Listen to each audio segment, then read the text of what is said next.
Hey, this is Matt from TRIVIUM, and you're watching PitCam TV.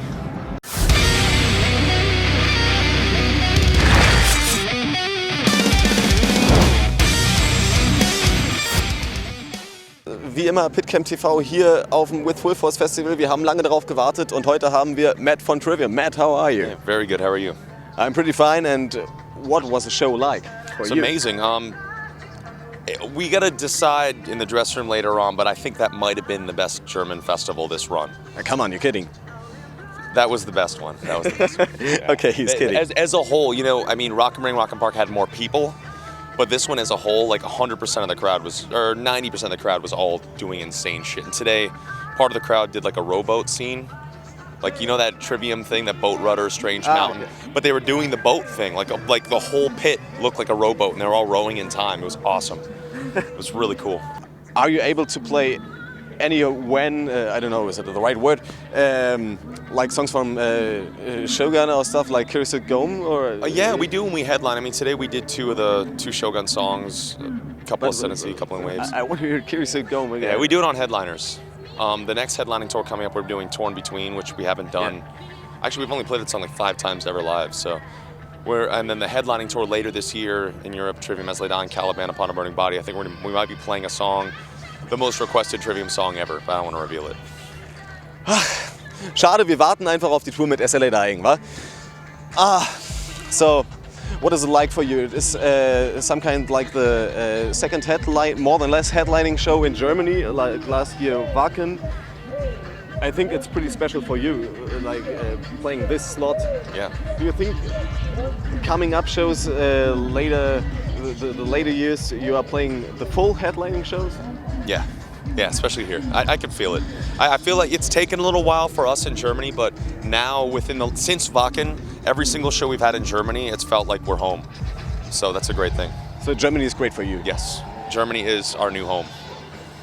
So it's not the same topic anymore, but why did you cut your hair? I donated it to Locks of Love so they can make wigs for kids who have leukemia. Another topic, how do you warm up before a show? My ideal warm-up is about 3 hours. 3 hours before the show, I need to make sure actually 4 hours before the show, I need to eat. 3 hours before, hopefully do yoga for an hour. Yoga, yeah? Yeah, I do yoga 3 to 6 times a week for about 60 to 90 minutes a session. Did it this morning in the hotel. So yoga, the 3rd hour, the 2nd hour, guitar, all the way up until probably an hour and a half or an hour 45 before, or an hour and a half, hour 15 before the show, then do vocals for 15 minutes, hour before the show, do a little bit more stretching, change, go up and play. And how do you train your voice before a show? Shit. My warm-up's like 15 minutes long. It's the same warm-up I've used for years, but I've had a lot of singing lessons over the years, not screaming, singing, and what I've learned is just, it's good to learn the fundamentals, but figure out your own way and find your own voice. The worst thing a singer can do is try to sound like someone else. That's when you hurt yourself. So it's ideal to just find your own voice. And what about drinking for a singer before a show? I can't do it because I have acid reflux, and I think pretty much every human being has acid reflux. When you eat and you do something active, the acids come back up and burn your vocal cords. Okay. So same thing with eating, same thing with drinking. I can't do it before a show. Some days, if we have a day off, the next day I'll drink on stage, maybe towards the end of the set if it's going really well. But I'm very conscious about everything to make sure I deliver the best show for our fans. And what about partying on tour? If there's a day off the next day, I'll do it. If there's a show the next day, I probably won't. But Corey and Nick party their asses off for me. So, but you know, for my rock and roll thing is consuming lots and lots of animal flesh and alcohol, like locally, like for dinner, and trying every single country's cuisine. That's my rock and rollness. So you have your own blog or Tumblr? Yes. Or what it is? Food blog. It's an official website, www.kiichichaos.com. Kichi, my middle name, chaos.com. And it's one part of it's a food blog of everything I eat around the world and writing about who I'm with. Sometimes I'm with guys like Rob Flynn or Corey Taylor or David Draymond. Some still have like guest stars in there. I have a photography blog on there as well, where it's just my random photography. Music blog, where I'll do music that isn't TRIVIUM related. So some of it's noise, some of it's not music, some of it's just weird noise. And then there's 2 other sections, but you can't really, it's broken down by the 5 senses: see, smell, touch, hear, taste. But smell would be impossible, so it's a picture of my French bulldog. And then touch is just the links. Okay, great. Let's get back more into the music. So over the years, you've been changing your music a bit. I think you never wanted to, but you did. Am I right? For us, no. I mean, I think a big thing that's become a signature part of Trivium sound is every record will sound different from the previous. And that's something that our fans are starting to expect. But what's nice is, you know, you look at a lot of other bands that have essentially the same record, every single record. And for us, it's all 5 records are totally different. Nobody can see what's going on back there. But for us, every record has its own sound. And, you know, we have legions of Trivium fans that love us as a band and love to be able to share the music we make. But kids that love Shogun the most, or kids that love The Crusade the most, or kids that love Ascendancy the most, or In Waves the most, or Ember the most. And it's very divided.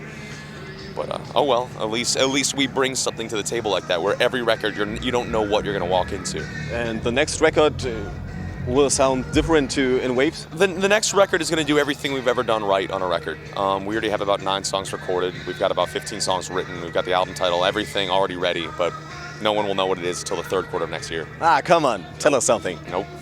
So is it since Nick joined the band that you are more confident, or? Yeah, I mean, the fact that with Nick, we can write anything and he can play anything that we write. That's a great thing. That means no limitations. And the next record, I mean, I could say that there's definitely some pretty technical stuff, some really fast stuff, and some really aggressive stuff. So more progressive, yeah? Yeah, I mean, it's gonna have a little bit of everything we do right. So a little bit of the proggy stuff that you've seen from Shogun, but also some of the super heavy stuff like from In Waves and Ascendancy. And then some of that right-hand thrash from The Crusade. And what about your voice? So you changed your voice a bit?